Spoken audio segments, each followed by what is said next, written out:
the news that rocked the 49ers world and the NFL world on Monday morning, it was one of those where I saw the initial reports and I had to click on the link coming out of Ohio several times just to make sure that we weren't being punked, that this was a real news story. And unfortunately for Jed York and the entire 49ers family, it wasn't fiction. It was fact. It's real. Yes, unfortunately, it is 2 misdemeanor accounts. One was pled down to disorderly conduct. Originally, it was engaging in prostitution. And the other charge was possession of criminal tools. And the criminal tool was his phone because he used the phone to make the phone call for the appointment. So arrest happened in East Palestine, which is about 23 miles south of Youngstown, Ohio, where Jed York grew up. Yeah, so he paid criminal fines, sentenced to 2 days in Columbiana County Jail, credited for 1 day served.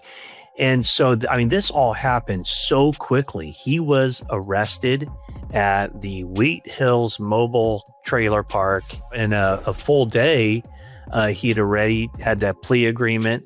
And so the matter is closed as far as the legal process. And in fact, the 49ers had this statement: this is a legal matter which has been resolved, and we will not be providing any further comment at this time. Well, at some point, Jed York's going to have to say something as the principal owner of the 49ers. And it just takes us back in the NFL world to something similar in 2019 when Robert Kraft, the owner of the Patriots, was arrested on solicitation charges. He pled not guilty, and then the charges ultimately were dropped. And the NFL didn't have any discipline. From what I understand, he apologized to the other owners of the NFL. But as the NFL says, the NFL in a statement says, we are aware of the matter, which will be reviewed under the personal conduct policy. One of the elements in the NFL's personal conduct policy is disorderly conduct. I'm sure there will be something that the NFL says about this, whether it's a fine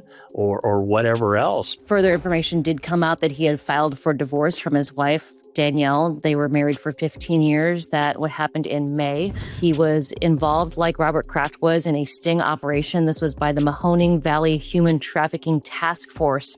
So he was arrested right near the mobile home community where he was on his way. And that's where part of the undercover police sting took place. So yeah, just shocking news for all of us. And I'm sure for the 49ers organization as well. The question now, I think, of a lot of 49er fans is, does this have any impact on the football team? I don't know that I've seen Jed much at all at training camp practices.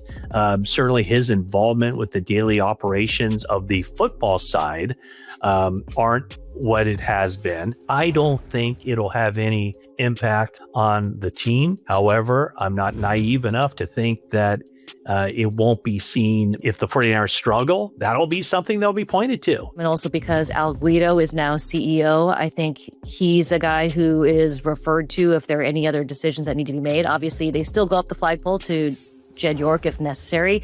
But I think Al Guido is in place because Jed York's focus leads the soccer team in the United Kingdom and then also the Rangers. So Al Guido has been in place as the CEO, and I think because of that, it will be unaltered as a football team.